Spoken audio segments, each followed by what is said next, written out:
sheet of water used by the tribe that dwelt on its banks would be the tail of the lake. Lake George, as it is vulgarly and now indeed legally called, forms a sort of tail to Lake Champlain when viewed on the map, hence the name. Winding its way among countless islands and embedded in mountains, the Holy Lake extended a dozen leagues still farther to the south. With the high plain that there interposed itself to the further passage of the water, commenced a portage of as many miles, which conducted the adventurer to the banks of the Hudson, at a point where, with the usual obstructions of the rapids or rifts as they were then termed in the language of the country, the river became navigable to the tide. While in the pursuit of their daring plans of annoyance, the restless enterprise of the French even attempted the distant and difficult gorges of the Allegheny, it may easily be imagined that their proverbial acuteness would not overlook the natural advantages of the district we have just described. It became, emphatically, the bloody arena, in which most of the battles for the mastery of the colonies were contested. Forts were erected at the different points that commanded the facilities of the route, and were taken and retaken, razed and rebuilt, as victory alighted on the hostile banners. While the husbandmen shrank back from the dangerous passes, within the safer boundaries of the more ancient settlements, armies larger than those that had often disposed of the scepters of the mother countries were seen to bury themselves in these forests, whence they rarely returned but in skeleton bands that were haggard with care or dejected by defeat. Though the arts of peace were unknown to this fatal region, its forests were alive with men.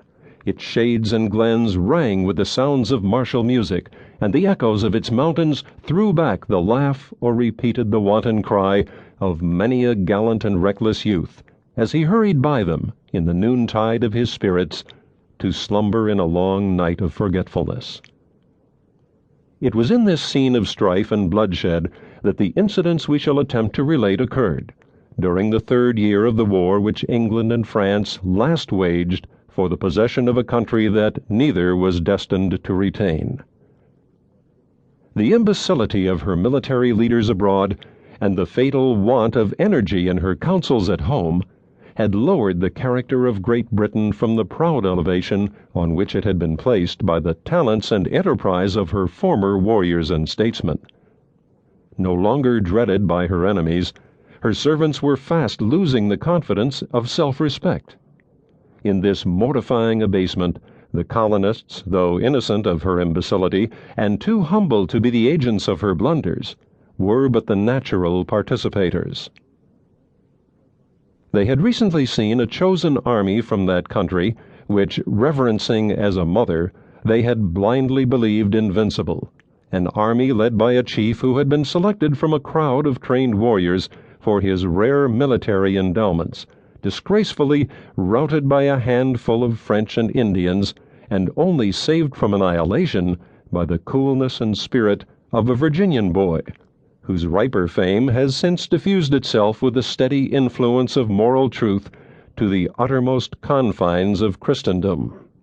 Washington, who, after uselessly admonishing the European general of the danger into which he was heedlessly running, saved the remnants of the British army on this occasion by his decision and courage. The reputation earned by Washington in this battle was the principal cause of his being selected to command the American armies at a later day. It is a circumstance worthy of observation that, while all America rang with his well-merited reputation, his name does not occur in any European account of the battle. At least, the author has searched for it without success. In this manner does the mother country absorb even the fame under that system of rule. A wide frontier had been laid naked by this unexpected disaster, and more substantial evils were preceded by 1,000 fanciful and imaginary dangers. The alarmed colonists believed that the yells of the savages mingled with every fitful gust of wind that issued from the interminable forests of the West. The terrific character of their merciless enemies increased immeasurably the natural horrors of warfare.